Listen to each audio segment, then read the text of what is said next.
Pada awal tahun 2025, harga minyak mendekati $80 per barel. Sejak itu, ada penurunan dan lonjakan harga. Namun demikian, 1 ons perak sekarang bernilai lebih tinggi daripada 1 barel minyak.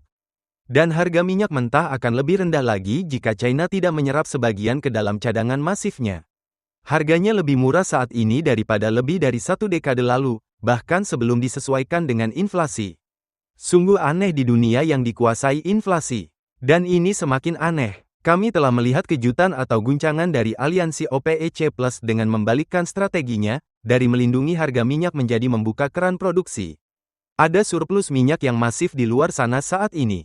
Kami tidak kekurangan minyak. Ironisnya, risiko iklim sedang meningkat, tetapi sistem-sistem menemukan alasan untuk memproduksi lebih banyak minyak. Perkembangan terkini di Caracas dan Kazakhstan hanya menambah volatilitas harga ke arah naik dan turun. Itu sebelum mempertimbangkan ketegangan antara AS dan Iran. Salah satu perubahan terbesar yang kami lihat dalam lanskap minyak global selama 10 tahun terakhir adalah bahwa korelasi khas antara krisis di Timur Tengah dan harga minyak yang lebih tinggi telah putus. Jadi sekarang, pertanyaan mendesak muncul, apa yang terjadi ketika asumsi-asumsi pasar minyak runtuh? Bahan bakar fosil. Mari kita antisipasi sesuatu di sini. Banyak orang enggan meratapi kesulitan perusahaan minyak besar atau tekanan anggaran negara-negara kaya minyak. Namun kenyataannya, harga minyak membentuk biaya dan keputusan bagi kita semua. Ketika kita mengemudi, ketika kita terbang, ketika kita naik kapal melintasi samudra, hampir semua yang ada di saku Anda, ponsel Anda, pena, apapun yang memiliki lapisan plastik pada awalnya berasal dari 1 barel minyak mentah. Ketika harga minyak naik, inflasi naik dan bank sentral harus turun tangan, menaikkan suku bunga, yang dapat meningkatkan pengangguran. Ini dapat menghancurkan nilai di pasar saham. Harga minyak penting sebagian karena itu adalah tanda fungsi ekonomi global.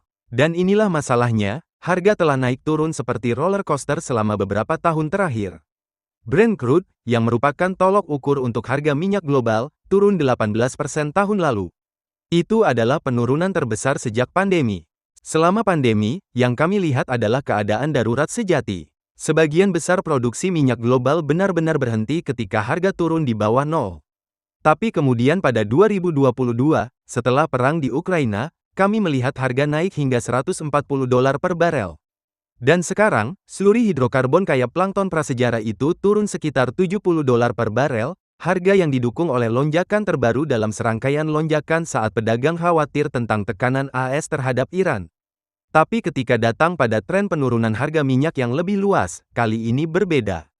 Dan alasannya, yang akan kami jelaskan sebentar lagi, menimbulkan kekhawatiran khusus bagi ekonomi penghasil minyak seperti Venezuela, Iran, atau Rusia, di mana pemerintah bergantung pada pendapatan dari minyak untuk masuk ke anggaran mereka.